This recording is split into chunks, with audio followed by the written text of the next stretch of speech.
Once again, it's on. Back at you one more again, Real Kens TV. In the house like kitchen sinks. As I sit here and I reflect back, and as you notice, I'm back on board with the Dallas Cowboys. I have burned a lot of my gear over the past couple weeks, throughout the losing streak. But nevertheless, my daughter got me this hoodie for my birthday, which was a couple days ago on Thursday. So I have no choice but to wear it. And I have no choice but to continue the long-standing, what do you want to call it, fanship, if you will, with the Dallas Cowboys. Now, before I get into today's story, understand that I'm the self-proclaimed Mr. 30 Minutes or Better, meaning that anytime I bring you a story or video, it's guaranteed to be 30 minutes or better. So if you're on your way to work, you're at work, you don't feel like being there, as we so often don't, you're on your way home from work, you need to laugh, you need to cry, perhaps you need to lay down and take a nap, or you're trying to go to sleep at night, depending on whatever time you're listening or viewing this video. Or you're just in the mood for a good old-fashioned true, keyword being true, penitentiary / life story / life experience. This is the channel for you. If you like your 8, 12, 15 minutes videos, absolutely nothing wrong with that whatsoever. But at Real Kens TV, it's 30 minutes or better. So with all that being said, and to wrap all of that up into one nutshell, if you will, there is a message. As I mentioned, I'm sporting my Dallas Cowboy paraphernalia, to say the least. Shout out to everybody and thank you to everybody, before I get started, that wished me a happy birthday, that sent me cash apps, that sent me the super thanks, super chats. Man, it was very, very appreciative. Just the simple fact that you took time out of your busy day to watch the video, and then to say happy birthday, man, it meant a lot to me. So I definitely appreciate. On the streets, it's like sporting events. We all have our teams, right? And so it's just one of those things to where you trash talk. My Cowboys are going to beat the Giants. My Cowboys are going to beat, the Saints. My Cowboys are going to beat the 49ers this weekend, as I expect. My Cowboys are going to beat the Philadelphia Eagles. My Cowboys, and so on and so on. No pun intended. And it's a laughing matter. You may get a little upset. You may, get angry for the moment. Not necessarily angry, just a little perturbed, if you will, for the moment. But then you snap out of it. But see, that's the difference between out here on these streets and the penitentiary. Y'all rock with me, man. Y'all let me know where you're chiming in from. I'm in Lexington, Kentucky. Rock with me, man. Y'all rocking with me is the only way we're going to get this channel to 100,000. And so, when you're in the pen,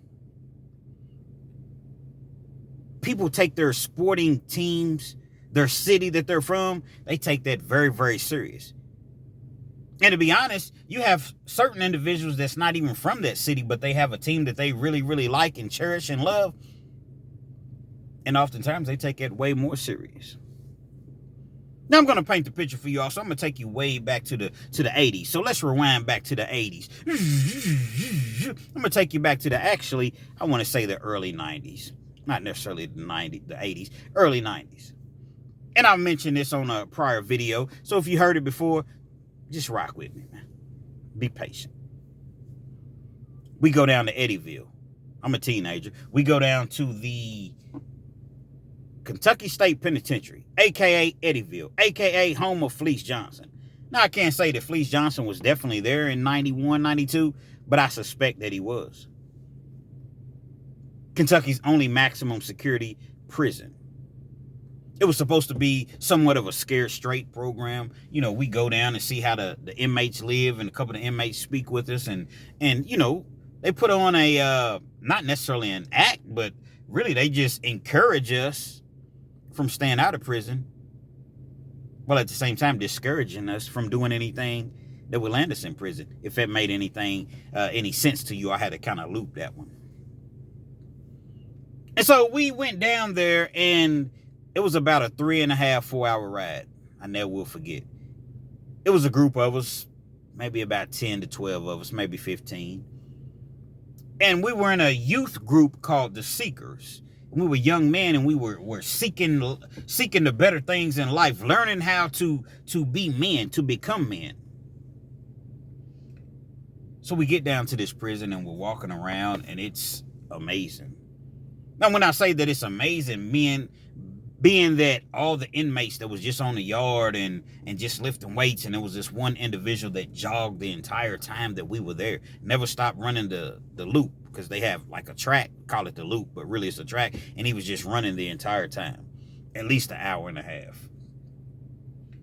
And so, we got to eat, we got to, speak with a couple of the inmates or what have you, and then next thing you know, you hear this horn going off. So the horn is going off. They had to secure us. They took us to a location. I don't remember exactly what room we were in, but they had to secure us because the yard was being shut down. Out of all days, they take us on the day that the University of Kentucky Wildcats is playing the University of Louisville Cardinals basketball. Big day, big game.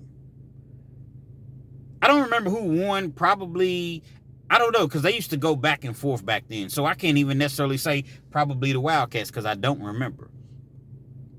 But what I do remember is being locked down, and we had to stay in that room for like an hour. And once they got the yard under control, and whoever did whatever that they did, we came back out onto the yard, and it was just a trail of blood. Somebody had been stabbed. Somebody had been stabbed, and I presume that it was over trash talking in regards to the University of Kentucky Wildcats and University of Louisville Cardinals basketball game. See, people take that to heart in prison. You have to understand that in prison, you're not dealing with people that are exactly, playing with a full deck. Maybe a couple sandwiches short of a picnic. Not to say that people in prison are unintelligent, because you meet some of the smartest people in prison. But at the same time, it's like people are not necessarily listening to the positive voice of reasoning in their mind. See, the only thing that people respect and understand in prison is violence. Violence is the thing that people really, really understand and respect in prison. You can talk a person's head off, but until you show them, that's when things will change. That's when there will be some ho, ho, ho, ho. Some wherewithal, if you will. I never will forget that trail of blood, fresh blood, on the sidewalk. And I was like, wow, I never want to come to prison. Now, evidently, the Scare Straight program didn't work, because I'm a 3-time loser. But hey, I'm on the right path now. And so it takes me from, like I said, the early 90s, 91, 92, all the way up until 2017. I'm in the pen. I'm in the very same pen, not actual Eddyville, but I'm in the same Department of Corrections that they tried to deter me from being a part of several years prior. It was a situation where NCAA basketball, men's basketball, Kentucky had lost a couple games. You got people that were talking crazy about Kentucky. I believe Louisville was winning that year, but they had lost a couple games, so you have people talking crazy about Louisville. In this particular situation, had a white dude named Mark. Mark was one of them just rugged white dudes, man. Looked like he probably know how to rebuild a transmission, or, something like that. Something of that sorts, man. He was just a dude that just, kind of knew how to do you might see him on the roof. You might see him do some plumbing. You might see him doing any type of work that the average person, driving a backhoe or something. Mark was about 6'2". Like I said, he was a white dude, short military cut. Kind of stocky a little bit, but not stocky from lifting weights. He lifted weights, but he didn't really lift weights on a regular basis. So he wasn't cut up or anything. He was just cornbread, naturally country strong. Mark didn't play no games, man. Mark, and you could tell by his demeanor, you could tell by his wordplay, he didn't bother anybody. He was cool, calm, and collected, but you could tell that this is not the guy that you necessarily want to run up on. Mark Love UK. I'm talking about Mark Love. Man, when I say, in Kentucky, they say, I bleed blue. When I say that he bled blue, he bled blue. I'm talking about loved Kentucky with a passion. You heard me? So you had this other individual. Now, this other individual, he was from the Ohio area. Shout out to Ohio. I don't remember what part of Ohio. I know it wasn't Cincinnati. I know it wasn't Columbus, Cleveland, but he was from Ohio. Actually, he wasn't from there, but that's just where he had been for several years. For whatever reason, he loved the Duke Blue Devils. For whatever reason. But hey, that's what he liked. So he likes the Duke Blue Devils. And the two of them would often go back and forth because we were all in the same dorm. We weren't in sales. We were in the same dorm. Like an army barracks. And so the two of them would go back and forth. And when UK would lose, he would talk crazy. When Duke would lose, Mark would talk crazy. So both of them, like I said, they were both guilty. But it was all innocent fun. So we thought. Until that one day arose and it hit the fan. Now this individual, we'll call him, because I really don't even remember his real name. Typically, I don't use real names anyway. But this individual that I'm speaking of that bled blue, his name was Mark, his real name. So we'll call this other individual Cash. Call him Cash because he had plenty of money. He always spent big money at the commissary every week. Stayed on the phone. You got to have money to stay on the phone. So we'll call him Cash. One day, it was the NCAA tournament. I believe Kentucky was playing, and we were in the dorm. Duke had already won their game, but it was a close game. So Mark was kind of talking crazy to Cash, but not too crazy. He didn't really go overboard. He just said a couple things as they typically do, and Mark left it alone. Now, to paint the picture for Cash, Cash was a black dude, bald-headed dude, a little bit darker than me. Cash was about 6'4". As I mentioned, he was from the Ohio area, lived in the Ohio area, and he was just a cool dude. He wasn't skinny, but he did a whole lot of calisthenics, push-ups and pull-ups, and, so he wasn't really a small dude, but nobody really is in prison. Almost everybody works out in prison because you got to be ready. So, if you ever faced with the madness, you got to know how to protect yourself. You got to know how to, duck, dodge, slip punches, throw them things, man. You know what I mean? You got to know how to protect yourself. But nevertheless, they were kind of going back and forth, but it wasn't anything serious. Duke ended up winning the game, advanced to the next level of the tournament. Kentucky played, and they ended up getting beat. And I don't remember who beat them that year. I know it was definitely 2017. I didn't do my research, so I'm guilty of that. I don't remember who beat them, but it was a team that shouldn't have beat them. We went to the dorm. Cash is talking mad crap to Mark. You could tell that Mark, he was turning red because he was standing up and he's watching the game and he's, go UK, man, come on, man. He's passionate, man. You could just see the passion and just the fire in him. Pause, double pause. Initially, Mark was kind of, okay, yeah, whatever, man. We gonna come back. We gonna win. Just watch us.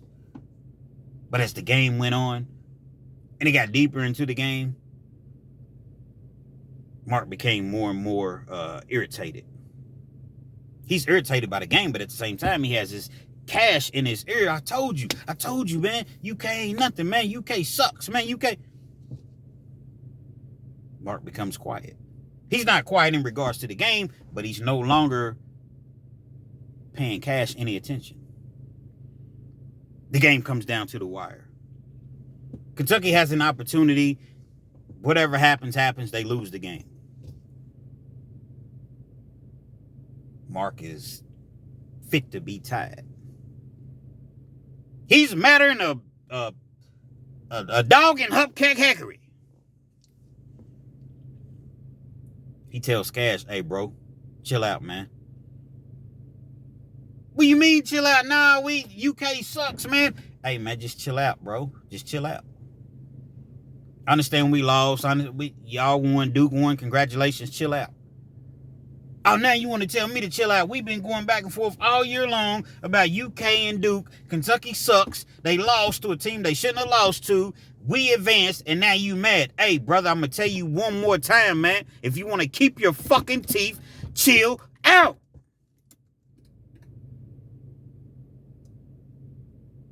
He's red in the face.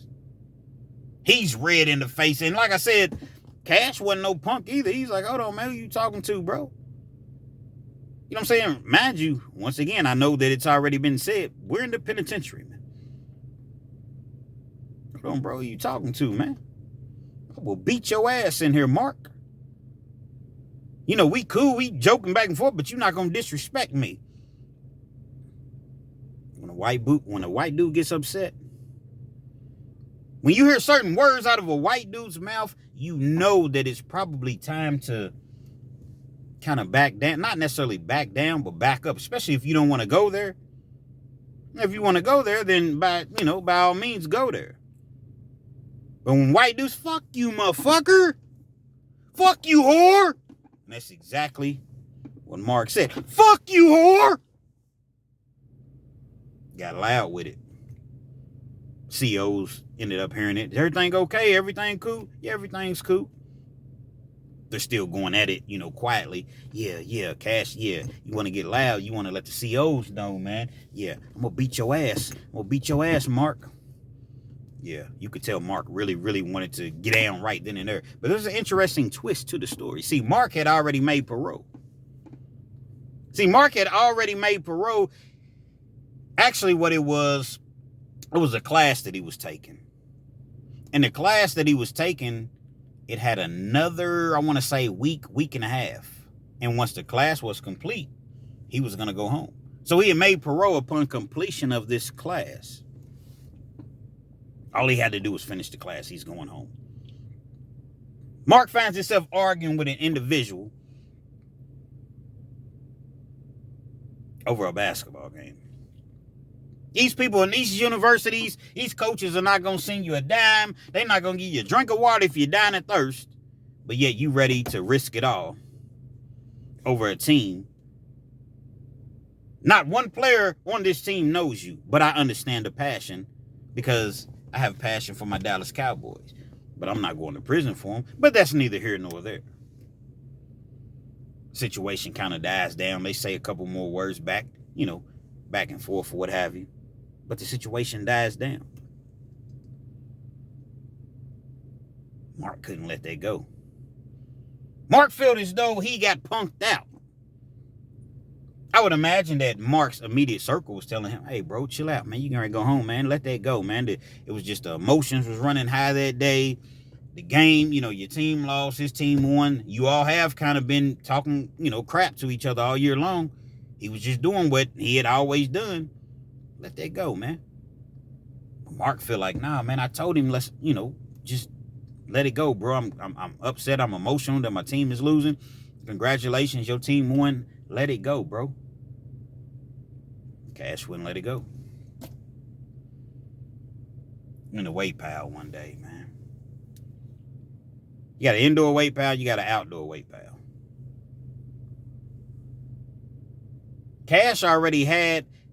Mark already had it in for Cash.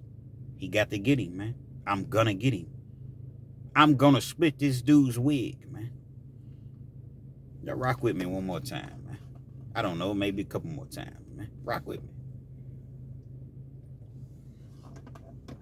In the weight pile, you don't have any COs down there. You have cameras, but there's all type of blind spots. There's only a few cameras up. Cash came through the door, and Mark knew he anticipated Cash being in the weight pile. He knows in prison, everything's about a schedule. You pretty much know who's going to do what At what particular time? Everything's routine. Get up at a certain time, go to school, go to work, come back, count. You go back to school or work, you get off, go to commissary, go to eat dinner or the chow hall, come back and count. You go work out at night or play basketball or come back, count. The yard shuts down. It's pretty much routine in prison. Mark is already knowing that at this particular time, at about 6:45 to 7 o'clock, Cash is going to walk through this door at the weight pile. Mark stood to the side. He got one of those bars. You know, like the little curl bars? Now, for you all that are not familiar with weights and they have curl bars. Now, they got the long bars that you do like your bench presses and your incline and decline and your deadlifts and shoulder presses. It's a long bar. It's probably, I don't know. How long would you all say the bar is? Probably 6 feet long, maybe. 5.5, 6 feet long. Well, you got these curl bars. They're probably maybe 3.5, 4 feet, something like that. And they're small bars, and you put the weights on them, and you stand up, and you do your curls, or you do your back curls, or you do your skull crushers, or you do your forearms. For you all that know anything about weight, yeah, I ain't forgot, man. I ain't been in the gym in a few years, but I ain't forgot, and I ain't lost it. I have lost it, but I'm going to get back. Mark has this bar. He's standing on the inside of the door. He's already aware that Cash is on his way through the door. I guess his buddies or somebody tell him, hey, he's coming. He's on his way right now. Cash walks through the door. Now, when you walk through the door, there's a doorway. There's no actual door. So, like, you come down the stairs. If you go left, you got like the punching bag. You got like a little room that you can go in and do your abs and do your stomach and sit-ups and things of that nature. But if you go to the right when you come down the stairs, that's where the weight pile's at. But there's 3 different rooms. But the first doorway that you go through, that's like all the machines. So you can do your leg presses, or any sort of machine is in that first room. Then you go through the second doorway, that's where the free weights are at. Then they have another in the very, very back. They call it the dungeon. Like off to your left. That's where all the weight benches are at. But nevertheless, it never made it that far. Cash came through that doorway. Mark had that bar. It was a silver bar. It wasn't a straight bar. It was one of those bars that have like, kind of go like this in the middle. You all know they lift weights. It's not a straight bar. And it has a spot to where you can grip the bar in the middle and do your curls. So, like I said, it's a curl bar. If you're not familiar, Google it. He took that bar, man, and as soon as Cash walked through that door, boom! Hit him on the end of the bar, split him wide. I'm talking about split him wide open. Caught him like all up in here, man. Could have really unalived him, to be honest. Boom! He hit him. Once he hit him, Cash is obviously, as to be expected, he's dazed. He grabs himself, he goes to the side. He don't know really what's going on. Yeah, you want to talk shit now? You want to talk shit about my Wildcats? Boom! Hit him again. Hit him again with the bar. Cash is on the ground. As Cash is on the ground, Mark really, really could have taken a look at Cash, meaning that he really could have caused some serious damage. Throws the bar down, and he just starts to just stomping. In prison, you got these black state boots. Typically, Mark would always wear his tennis shoes because you have an option to wear your tennis shoes. If you have, money to buy you some tennis shoes, you can buy you some tennis shoes. Mark had his state boots on that day. So this told me that he really, really had intentions on doing what he did. inflicting pain. He's stomping Cash. He's stomping it. Well, Kens, what about the people that was with Cash? Didn't they jump in? They jumped in, but they didn't jump in to fight. They jumped in to, kind of break it up. You have to understand that Mark had people with him just as well. Now, nobody wants to get into trouble. See, prison, people think that it's just rowdy, and yeah, sometimes it gets that way. Let's not get it twisted. It gets that way. Please forgive me for the sun, but hey, I can't control Mother Nature. Respectfully. They jumped in to try to, break it up, but it didn't turn out into an all-out war, a race war, as I've seen before. Nah, man, y'all chill out, man. You gonna go home, man. Mark, chill out. You gonna go home. Mark didn't care anything at that particular moment about going home. He's stomping him out. Now, he's not really stomping him as he was initially because people are breaking it up, and he's throwing people to the side. And he's about my Wildcats. He's stomping him. They end up separating the two. Get it broken up. Obviously, Cash is split. He has to go to medical. The cameras didn't catch this. Wasn't that many people in the weight pile this particular day because it was the weekend. On the weekends, I used to love to lift weights on the weekends because you can get any of the weights that you want to lift and work with, because oftentimes people wouldn't work out on the weekends. Yeah, some of them would. Your true warriors like myself, man, I'm in there, 6 days, 5-6 days a week. And on the weekends, man, first biller, no days off. I'm still in the weight pile. But you had certain people that feel as though it's the weekend, I'm not going to work out. And that's cool. Nothing wrong with that. But me, I'm in there like swimwear. Cash ends up going to medical. They questioning what happened. They do an investigation. The weight fell on me. I was lifting the dumbbell. My arm gave out. The dumbbell hit me, and the weight fell on me. That was his story, and that was his story he was sticking with.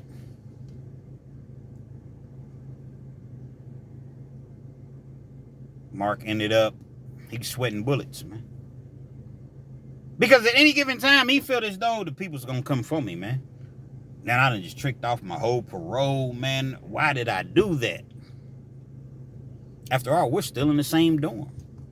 There was no write-ups. There was no reports. There was an investigation.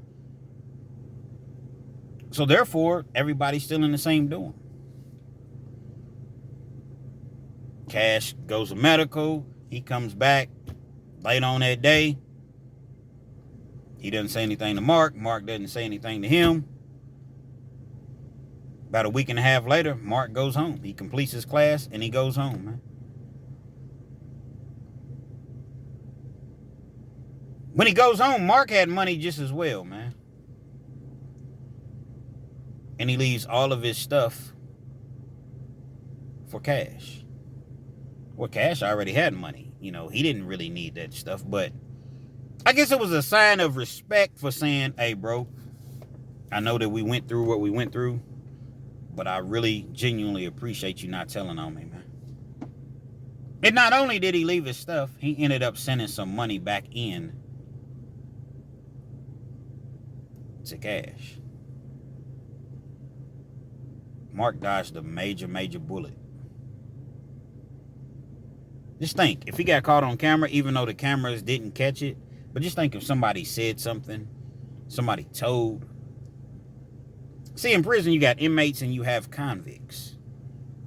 Certain inmates, they may say something. But a convict is not going to say anything. This is what it is, man. See no evil, hear no evil. I didn't see nothing. I don't know what happened. I ain't never seen nothing. I was in there lifting weights. I'd never seen anything of the sorts. And Mark was very, very fortunate. I recently ran into Mark at the Waffle House. And I came inside and I went to the bathroom. And when I was coming out, I heard somebody say, hey, guy. I turned around. I looked back. See Mark sitting at the table. He's with his wife. And it was another couple. So, I guess they was double dating or what have you. And I was like, what's up, my guy? Because, like, me and Mark, we weren't buddy or anything, but we were cool. Mark used to sleep right up under me. Pause, double pause, triple pause. Got bunk beds in prison. Called racks, but same thing as bunk beds. Just everything's metal instead of wood.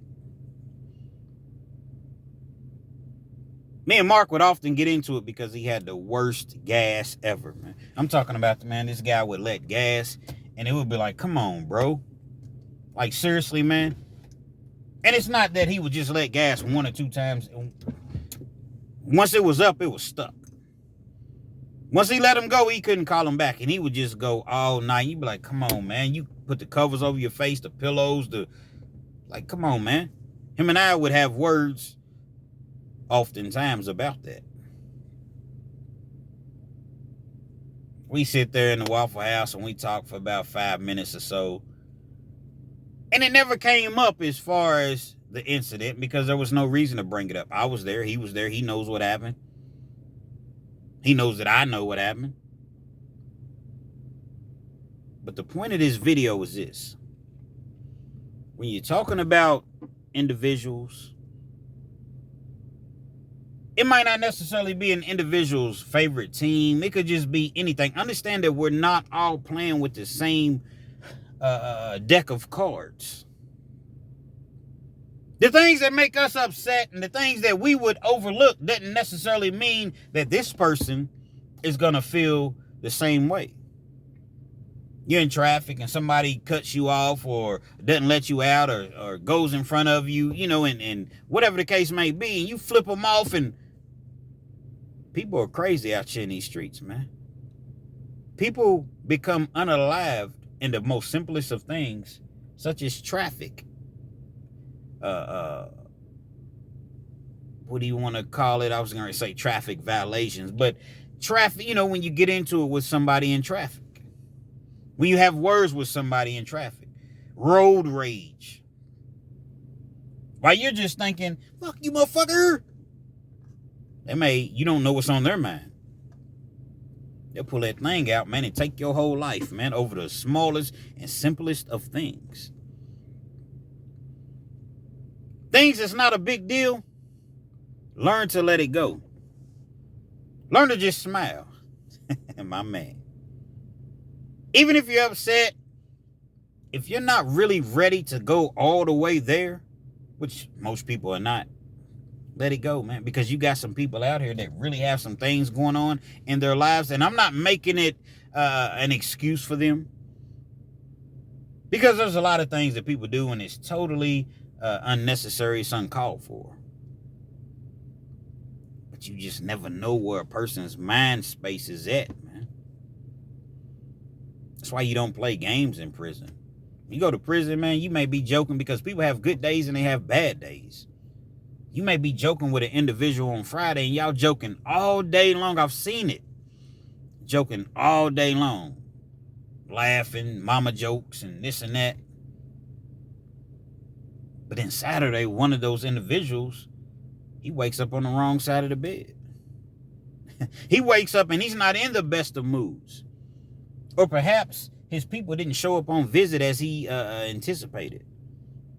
Or when he's trying to call home to his girl, she's not answering the phone, or there's no money on the phone. He checks the mail and, you know, they do mail call and he don't have no mail. So now he's not in that space, but you still are because you all were just joking all day the prior day, as I mentioned.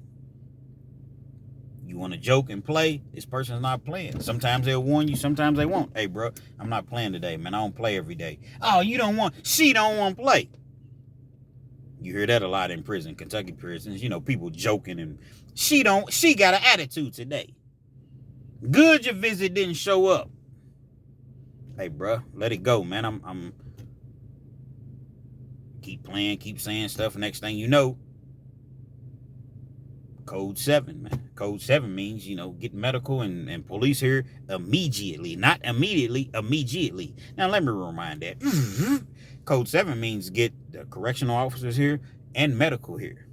Immediately. Not immediately, immediately.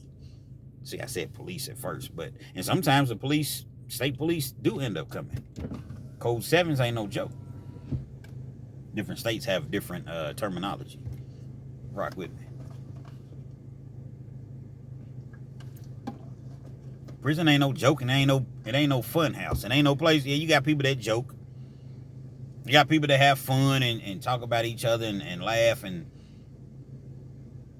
but it's always a chance that person could flip the script. Do something to you while you sleep, if y'all in the same dorm or in the same cell. You find yourself in prison, unfortunately, if you ever find yourself in prison, man, go do your time, take as many classes, get as many skills as you can get, stay in that church, that law library, stay out of the way. People will hurt you in prison. People will hurt you out here on these streets. They'll hurt you, man. They will hurt you. Don't matter if you're a woman. Don't matter if you black, you white. People will hurt you over the simplest of things. As I mentioned, somebody cuts you off in traffic. You know how some of you all do. Person to run you down, man, and blast you while you driving, man, to run you off that road and get out the car, man. Understand that, man. Happens every day. Don't think it can't happen to you. Be mindful. Real Kens TV. Hopefully you liked the video. Feel free to comment. Definitely share. Subscribe to the channel if you're not already subscribed. And be sure to hit that post notification. So anytime I bring you this action and this heat, guess what? You're amongst the first to receive. Once again, I'm appreciative for everybody that wished me a happy birthday, viewed the videos, sent me Cash App, super thanks, super chats. Forever thankful. And we're going to get this thing to 100,000 somehow, some way. We're going to get it to 100,000, but I can't do it without you all and your engagement. Continue to like if you don't mind. Definitely comment, subscribe, and share the videos. That's how YouTube gauges, okay, we put this in front of 40,000 people, has good engagement. Let's put it in front of another 40. But if I don't have good engagement, the video kind of dies off. And it just continues to rise and rise and rise. Okay, well now, let's put it in front of 100,000 people. This amount of people liked it and shared it. Okay, now we're going to put it in front of 500,000 people. And that's how you see your bigger channels. Your Jay Williams, your Dante from the Dante Show Networks, your Fleece Johnsons over at Hustler Spirit 502, your larger channels. Shout out to all of those channels. Shout out to Big Lee at Hustler Spirit 502. Shout out to Jay Williams. He'll be home real soon. When I say real soon, in a matter of days, less than 20 days. Shout out to Dante Show Network. Shout out to Jason VTV. That's my guy. He's up and coming as far as, getting his family channel off the ground. Shout out to Pat Watson, one of my moderators. Pat Watson don't play on the lives, man. Shout out to Nate G219. He's out of Indiana. Y'all go check his channel out. He has a prison channel. Man, I'm just thankful, man. Shout out to everybody. Y'all go check out Trap Talk Blue. He's out of Detroit, Michigan. He's raw now, and I'm gonna warn you, but man, that's probably my favorite one. Definitely my top 3 YouTube channels to watch. He doesn't really talk about prison. He does a little bit, but he just talks about the trending things and just the things that's going on in the world. Joe Baker, man, I appreciate the shout out. Just shout out to everybody that's out there doing it, man. You know what I mean? Real Kens TV, man. 16 to Life, I can't forget him. 16 the Life, DALIFE. That's a good channel to watch as far as, the prison content. Just shout out, man. Shout out to everybody that's trying to make a difference in these young people's lives, man. Real Kens TV.